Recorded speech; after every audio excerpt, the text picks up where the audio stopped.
मुख्यमंत्री सुक्खू बोले आपदा से निपटने के लिए विधायक निधि में की जाएगी कटौती। मुख्यमंत्री सुखविंदर सिंह सुक्खू ने मंगलवार को विधानसभा के मानसून सत्र के दूसरे दिन सदन में कहा कि प्रदेश सरकार प्राकृतिक आपदा प्रभावितों को राहत पैकेज देने की घोषणा कर चुकी है और इसके लिए हर तरह की कटौती की जाएगी।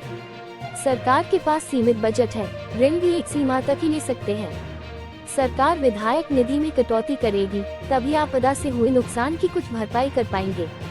उन्होंने कहा कि विपक्ष राष्ट्रीय आपदा शब्द ही नहीं निकाल रहा।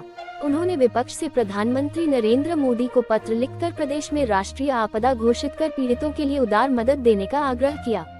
आईजीएमसी शिमला में स्क्रब टाइफस से 11वीं मौत, 8 नए मामले। इंदिरा गांधी मेडिकल कॉलेज एवं अस्पताल आईजीएमसी में स्क्रब टाइफस से मरने वाले मरीजों की संख्या लगातार बढ़ती जा रही है।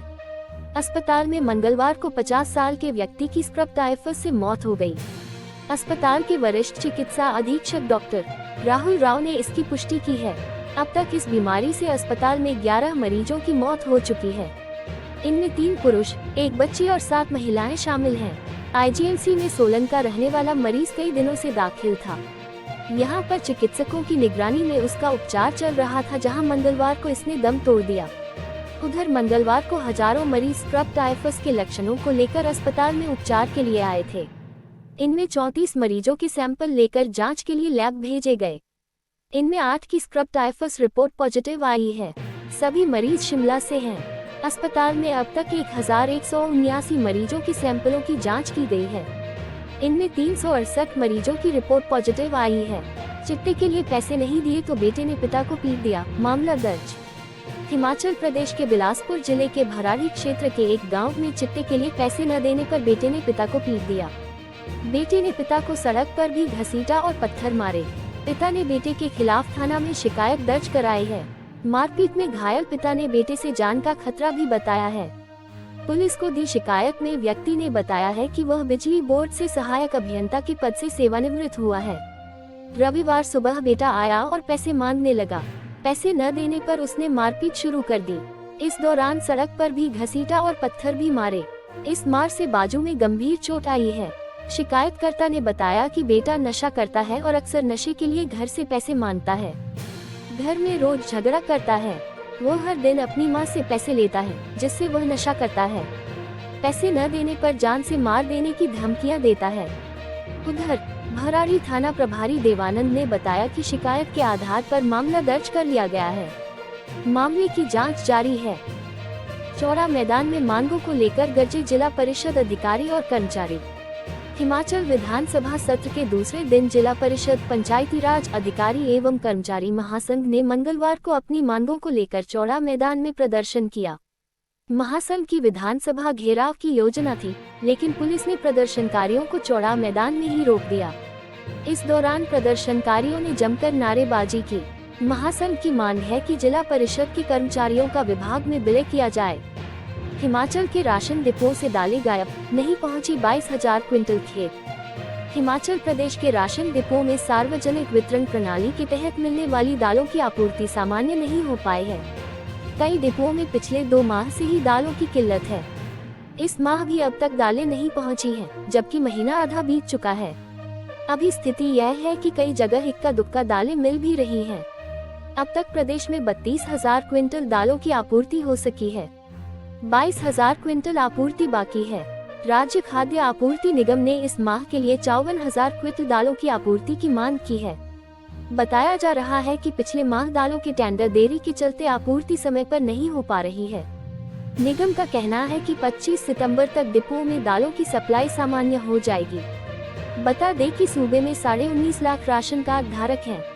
इनमें 12 लाख परिवार बीपीएल, अंत्योदय और एनएफएसए से संबंध रखते हैं, जबकि 7 लाख परिवार एपीएल की श्रेणी में आते हैं। राजधानी शिमला में 5.39 करोड़ से होगी आपदा में हुए नुकसान की भरपाई। हिमाचल प्रदेश की राजधानी शिमला में 5.39 करोड़ से नुकसान की भरपाई के काम किए जाएंगे। महापौर सुरेंद्र चौहान की अगुवाई में मंगलवार को हुई वित्त संविदा समिति की मासिक बैठक में इसके लिए 63 प्रस्ताव पारित किए गए हैं। अब इन पर सदन में अंतिम मुहर लगेगी। बैठक में निगम की दुकानों में शराब ठेके खोलने के मामले पर भी चर्चा हुई। वहीं जैव विविधता समिति में टुटू पार्षद मोनिका भारद्वाज को चेयरपर्सन बनाया गया है। शिमला में कुत्तों और बंदरों से निपटने के लिए कमेटी गठित, सरकार ने अदालत को दी जानकारी। शिमला में कुत्तों और बंदरों से निपटने के लिए विशेषज्ञों कमेटी का गठन किया गया है। ये जानकारी राज्य सरकार ने हाई कोर्ट को दी है। कमेटी में कृषि विश्वविद्यालय पालमपुर के विशेषज्ञों को सदस्य बनाया है। अदालत ने कमेटी को आदेश दिए हैं कि वह अदालत के समक्ष सुझाव संबंधी रिपोर्ट पेश करे। मुख्य न्यायाधीश एम.एस. रामचंद्र राव और न्यायाधीश अजय मोहन गोयल की खंडपीठ ने मामले पर सुनवाई 6 नवंबर को निर्धारित की है। कोर्ट ने नगर निगम से उम्मीद जताते हुए कहा कि शहरवासियों को इस आतंक से छुटकारा दिलाने के लिए जल्द से जल्द कारगर कदम उठाए जाएंगे। अदालत ने निगम और वन विभाग को आदेश दिए हैं कि वे कमेटी के सुझाव पर अमल करें। सुनवाई के दौरान सरकार की ओर से अदालत को आश्वस्त किया कि विश्वविद्यालय से मिलकर बंदरों के उत्पात को नियंत्रित और कुत्तों के आतंक को दूर करने के हर संभव प्रयास किए जाएंगे। कुलदीप राठौर बोले, हिमाचल भी भारत का हिस्सा, राहत दे केंद्र सरकार। ठियोग से कांग्रेस विधायक कुलदीप सिंह राठौर ने कहा है कि विपक्ष के लोगों को हिमाचल में आई आपदा को राष्ट्रीय आपदा घोषित करने में समस्या आ रही है। हिमाचल क्या भारतीय गणराज्य का हिस्सा नहीं है? पैसे का कहीं दुरुपयोग नहीं हो रहा है।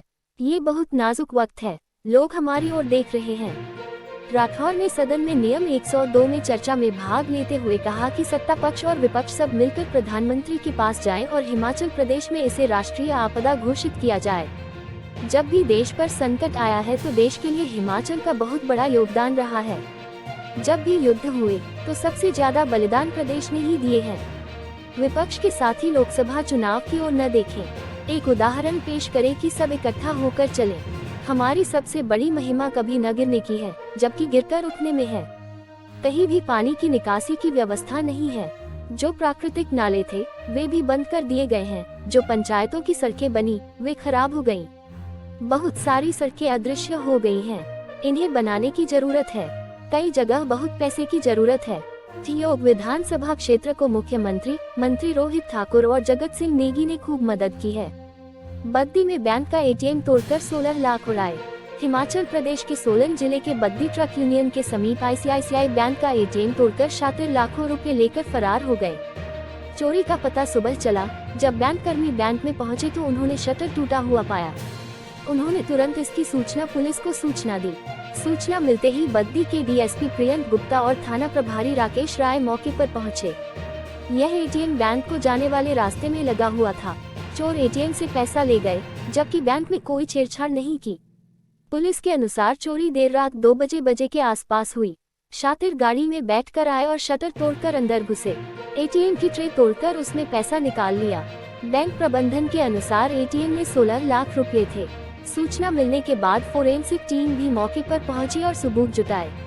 पुलिस के अनुसार 2 चोर इस मामले में शामिल हो सकते हैं। एसपी मोहित चावला ने मामले की पुष्टि करते हुए बताया कि बैंक का कोई अलार्म नहीं बजा और न ही हेडक्वार्टर पर कोई अलर्ट बैंक के सिस्टम से मिला। सभी सिस्टम फेल थे। बैंक में कोई चौकीदार भी नहीं रखा हुआ था। चोरी का पता भी सुबह ही चला। उन्होंने सभी बैंकों को निर्देश जारी करके रात्रि को चौकीदार तैनात करने और अलार्म सिस्टम लगाने को कहा है। एटीएम में पैसा कितना था, इसके बारे में कोई स्पष्ट नहीं है। पुलिस सीसीटीवी फुटेज के आधार पर इसकी छानबीन कर रही है। जल्द ही आरोपियों तक पुलिस पहुंच जाएगी। पूर्व सरकार पर हमलावर हुए सुक्खू, बोले बिजली परियोजनाएं लगाने के लिए बेचे हिमाचल के हित। मुख्यमंत्री सुखविंदर सिंह सुक्खू ने कहा कि बिजली परियोजनाएं लगाने के लिए पूर्व सरकार ने हिमाचल के हित बेचे हैं। धौला सिद्ध, सेंज, सुन्नी और लोहरी बिजली परियोजनाओं को दी छूट को लेकर हमलावर हुए मुख्यमंत्री ने कहा कि इन्वेस्टर्स मीट में भाजपा सरकार ने प्रदेश की संपदा लुटाने वाले एग्रीमेंट किए। मंगलवार को विधानसभा सदन में प्रश्नकाल के दौरान भाजपा विधायक सुखराम चौधरी के सवाल का जवाब देते हुए मुख्यमंत्री ने यह बात कही। सुक्खू ने कहा कि पिछली सरकार की कारगुजारी के चलते आने वाली पीढ़ी को कुछ मिलने वाला नहीं था। हमने ऊर्जा नीति में परिवर्तन किया है। धौला सिद्ध, सेंज, सुन्नी और लोहरी परियोजनाओं पर हिमाचल के हितों को सुरक्षित किया गया। पूर्व सरकार ने तो जीएसटी भी माफ करवा दिया। हमने बोला कि हम 4 प्रोजेक्टों को खुद लेना चाहते हैं। इन्होंने तो लाडा लोकल एरिया डेवलपमेंट फंड और टैक्स के रूप में मिलने वाली राशि का क्लॉज भी हटा दिया। एसजेवीएन हाईकोर्ट में गया तो वहां से मिल बैठकर मामला सुलझाने को कहा गया। हम इसके लिए भी तैयार हैं। हम हिमाचल को कर्ज के बोझ के नीचे नहीं ला देंगे। प्रदेश को आत्मनिर्भर बनाएंगे। कांग्रेस सरकार ने ऊर्जा नीति में प्रावधान किया है कि परियोजना लगने के शुरुआती 12 साल तक 20% निःशुल्क बिजली प्रदेश सरकार को मिलेगी। 12 से 20 साल तक 30 और 20 से 30 साल तक 40% निःशुल्क बिजली लेने का प्रावधान किया गया है। 40 साल बाद ये परियोजनाएं प्रदेश सरकार की हो जाएंगी। उन्होंने कहा कि पूर्व सरकार ने एसजेवीएन के साथ इम्प्लीमेंट एग्रीमेंट भी नहीं किया। मुख्यमंत्री ने कहा कि हमारी सरकार ने फैसला लिया है कि सभी बदलाव लागू होने तक प्रदेश में नई बिजली परियोजना लगाने के लिए कोई विज्ञापन जारी नहीं होगा।